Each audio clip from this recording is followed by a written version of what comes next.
My true story from Florida. I went to the wedding. But my daughter said, "Mom, you can't stay. Please go home." But I was the one who paid for everything. So I made one phone call. They forgot I had the power. I never thought the first words my daughter would say to me on her wedding day would break my heart like glass. "Mom, you look old and tired. This is a fancy wedding. You don't fit in here. Everyone will think I come from a poor family. Leave before people start asking questions." She didn't even look at the white flowers I brought her. She didn't see the card in my hand. The invitation it had sent me. At least I thought she did. I stood there shocked at the big glass doors of the beautiful hotel. Rich people walked past me in expensive clothes. A band played soft music under white curtains. And me. I was like a mistake they wanted to hide before anyone took pictures. The invitation was pretty. Thick white paper with gold letters. It had her name, the date, and nice words about love. But it didn't say where the wedding was. I thought maybe she forgot to write it. I called her that night. No answer. I called again the next morning. Nothing. I sent her messages asking where to go. She read them but never answered back. I even wrote to the wedding lady I found on the invitation. Still nothing. I waited and hoped she was just busy. I bought a nice blue dress with long sleeves to cover my old hands. I got my hair done brown like it was when she was little and would brush it while we watched TV together. I picked out pretty white flowers from the shop where I used to buy her birthday flowers every year. Until she said flowers made her sad. The morning of the wedding, I looked online and found the place.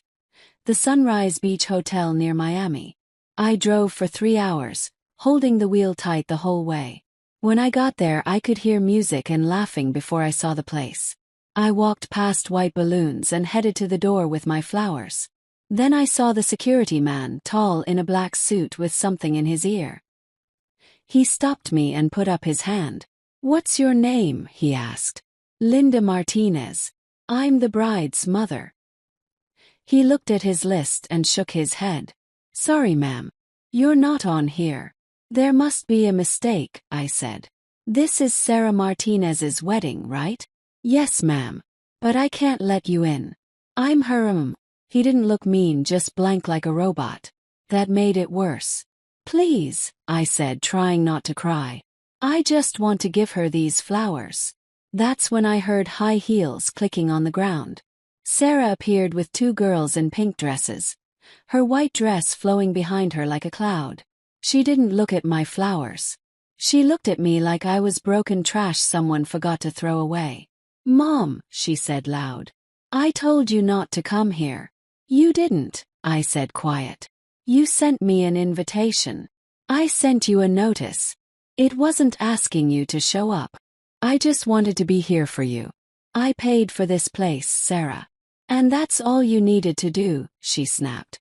"You wrote the check. Thank you. But you are not part of this party." She turned to the security man like I wasn't even there. "She is not a guest. She needs to leave." I couldn't believe it. "Sarah, I'm not trying to cause trouble." "Not today," her voice was shaking now. "You don't belong here. This is a rich people's wedding. You showing up in that cheap dress with those ugly flowers makes me look poor. People are watching. Could feel eyes on me." Camera person stopped taking pictures. One of the pink dress girls whispered to another. "Please," I whispered. "Just take the flowers. I'll go away." Sarah stepped closer and whispered so only I could hear. "You want to help. Go clean the kitchen. That's what you're good at. You were never meant to be seen." My hand opened without me meaning it to. The flowers fell down. The stems hit the ground and one flower rolled into the street. The security man put his hand on my arm, gentle but firm. "I'm leaving," I whispered. But nobody heard me. As I walked away, I didn't look back. Not because I didn't want to, but because I couldn't let them see me falling apart. I had spent 24 years raising her. And in 1 minute, she taught me who I really was in her story. Shadow. A mistake to hide before the guests raised their champagne. But I had paid for the stage she stood on. And that wouldn't be the last thing I paid for. Not even close. When I first held her, I was 21, broke and alone. Her father had already left by then. Said he needed to find himself. Like being a dad was too hard. I never heard from him again. It was just me and Sarah.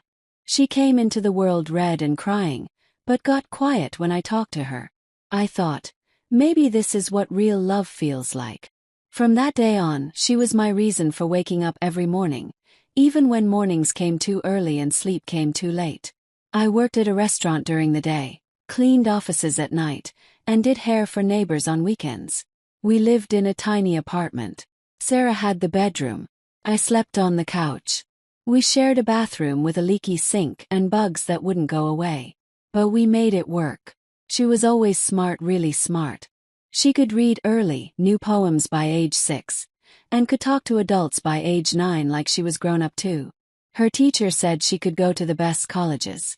I used to whisper to her while doing her hair for school, "Someday, baby girl, you're going to go places Mama never could." And she did. She got money to go to a fancy high school far away. I packed her lunches and worked more hours to buy her books and uniforms. When she got into University of Miami, I cried so hard in the restaurant parking lot they sent me home early. I put her acceptance letter in a frame. When she finished college with top grades and got a job at a big company in Miami, I told everyone who would listen, "My Sarah writes speeches for important people." But somewhere along the way, she stopped talking about me. First, I thought she just forgot. Then it became a pattern. In every newspaper story, every interview, every business meeting, she told the same story. Raised by a single parent who worked just enough to get by, whose absence made me strong. I became a sad story, a shadow, a footnote that got smaller every time she told it. She never invited me to her work parties. When I asked to visit her office once, she said she was too busy. When her photo was in Miami Magazine's Women to Watch, I looked through the whole article expecting to see my name. Nothing. She talked about teachers, professors, women at work. Not about me. Not about late nights when she was sick or homework help, or the 2 winters we went without heat so she could get braces on her teeth. Still, I never said anything. Maybe I understood. She wanted to make herself new. Maybe she needed to forget where she came from to go places I couldn't go. But when she got engaged and called me crying with happiness, I thought, maybe she remembers now. She said, "I want this day to be beautiful, Mom, like the weddings we used to watch on TV." I said, "Then we'll make it happen." She talked about the place. White stone steps, open courtyard. The flowers, roses and lilies. The dress, custom made from Italy. The guest list, over 150 names. She sounded like a little girl again, excited and bright. She never asked if I could afford to help, but I offered anyway. I took out a loan on my house. The house I had paid for over 25 years, working and cleaning while mine stayed messy. I signed the papers without thinking twice. $45,000. That was the cost of the place and all the people she wanted to hire. It would have been more, but I knew someone at the bank who gave me a good deal because no one supports a bride like her mama. I sent all the money at once. She called me crying. "You're the most generous woman I've ever known," she said. "I don't deserve you, Mom." Cried too. Not because of the money, but because it had been so long since she said something kind to me. That phone call meant more to me than the house ever did. I started making her a special sash, sewing her name by hand on soft white fabric. I imagined putting it on her before she walked down the aisle. I imagined a hug, a photo, a moment that would bring us back together. But that moment never came. Instead, I stood at her wedding door holding white flowers and hope, only to be told I was unwanted, an embarrassment, a problem. She called me cheap and trashy to my face. And I, still remembering her calling me the most generous woman, was kicked out like a stranger. The same lips that said, "You are the person I'm most grateful for," now said, "You are ruining my day. Get out." That's when I realized some people's gratitude has an expiration date. Mine expired the moment I signed that check. But what she didn't know was that I still had the receipt. And I wasn't done being her mother. Not yet. I had made the dress myself. Soft blue cotton with long sleeves to cover the wrinkles on my arms. I had sewn it quietly at night when the world was still, and I could imagine wearing it and being seen not as a burden, but as a mother. When I got out of my car that morning with flowers in my hand, the sky was clear. Clouds moved slow. The air was warm. For a moment I believed things might be different. But as I stood at the edge of the hotel, white flowers shaking in my hands, that hope died. "Ma'am, I need you to step back," the security man said again. He was trying to be nice, but his voice was firm. "I'm her mother," I said again. "I just want to leave the flowers. Maybe take one picture. That's all." He waited, then looked behind him, and that's when she came back. Sarah, no veil this time. Just her in her silk dress that fit perfectly. Every piece of her hair curled by someone who probably cost more than I used to make in a month. She walked toward me like I was a stain she needed to clean before guests arrived. I couldn't speak. My throat was tight from all the quiet I'd carried that morning. She looked down at my flowers, white roses with a blue ribbon, and then she raised her voice loud. "Don't make a scene," she said sharp. "Mom, this is not the time for you to pretend you're part of this." "I just want one picture," I said. "Just one."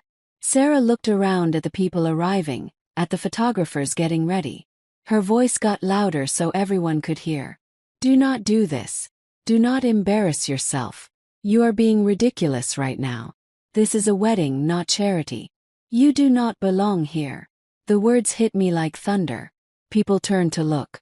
I felt eyes cutting into me like knives. I looked down at my dress, the one I made with shaking hands, and suddenly it felt stupid. But I still held the flowers. "I paid for this place," I whispered. Sarah laughed, but it sounded mean. "And what? That means you get a front row seat. You think money buys you class. You're just an old ghost trying to haunt me on the one day I'm finally free." She turned to the security man. "Get her out of here." The man stepped forward, not sure what to do. I didn't wait for him to touch me. I stepped back on my own, one foot, then another, until I was off the path, standing in the grass. I looked around. Not one person helped me. Not one face looked sorry. The flower lady was decorating nearby. She didn't look up. The food people walked past me like I wasn't there. The camera people kept working like nothing happened. I bent down and put my flowers gently on a low wall near the door. I didn't want to carry them anymore. I didn't want to carry any of it anymore. Then I saw something that broke my heart.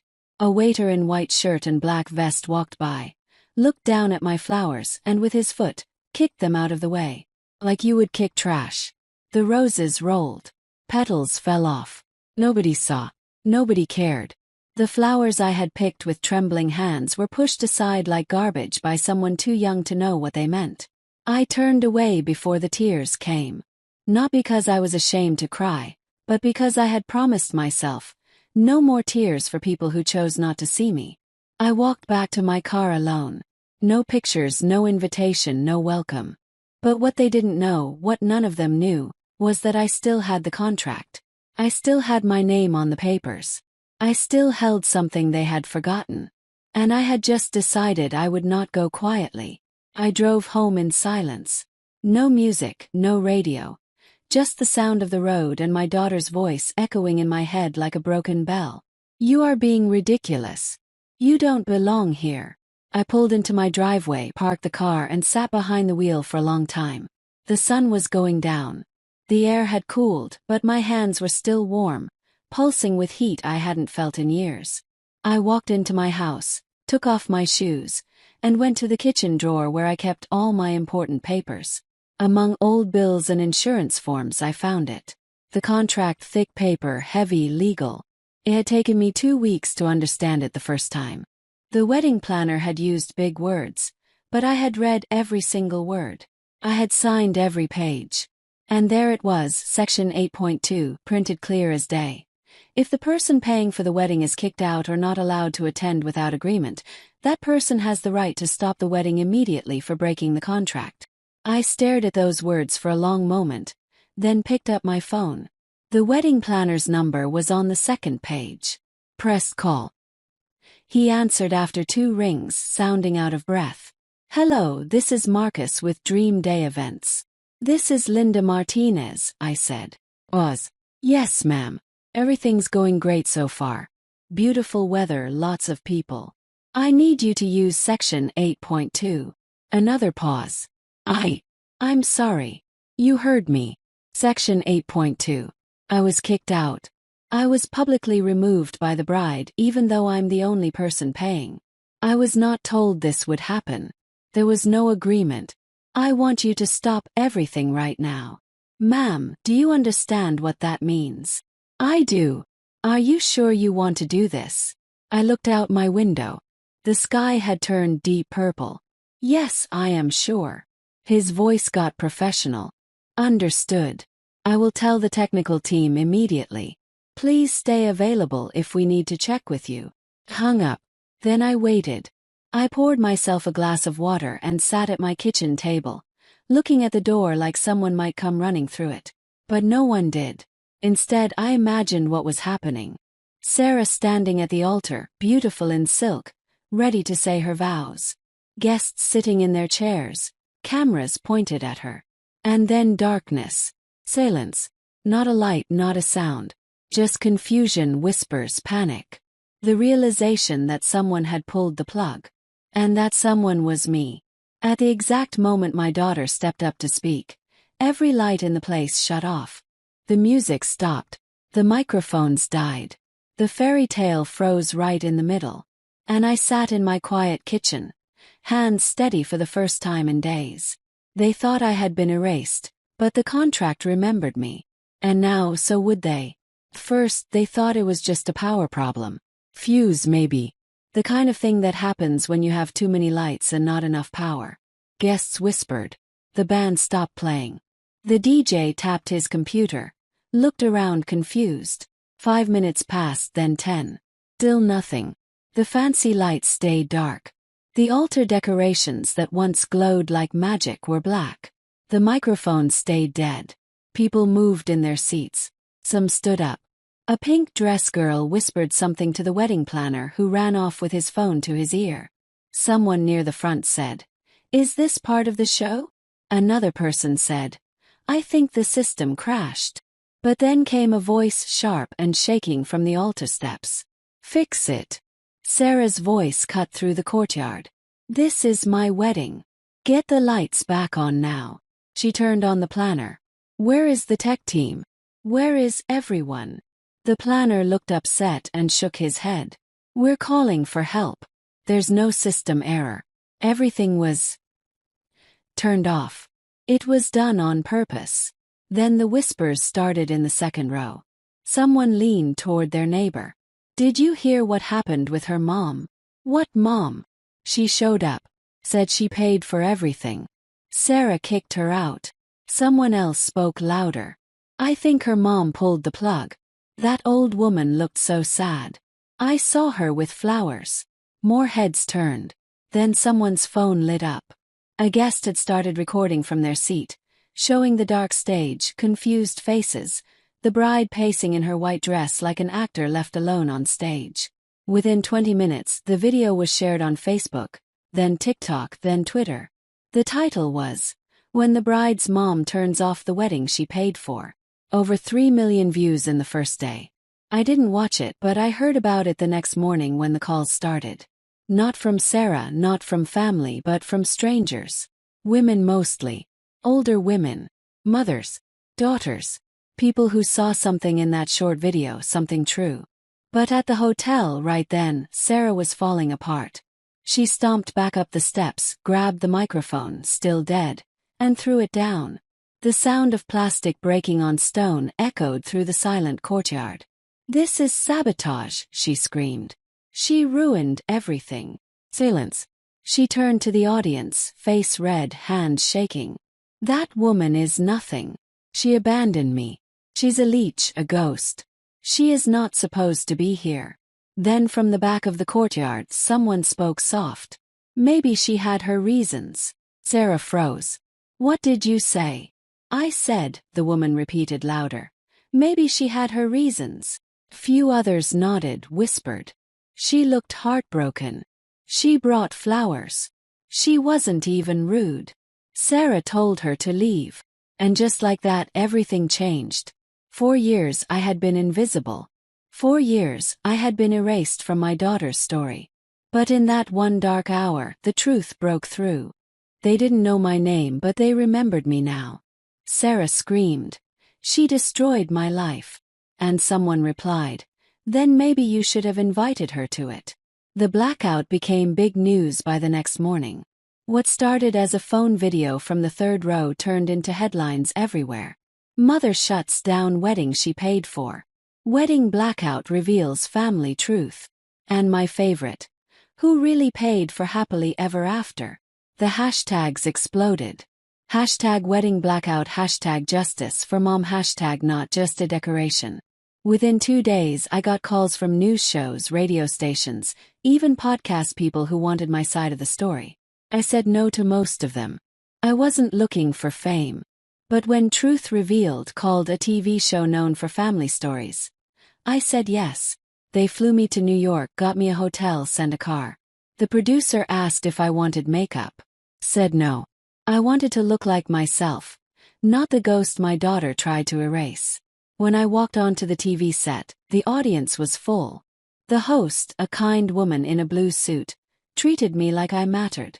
She introduced me as Linda Martinez, the woman behind the most talked about wedding in America.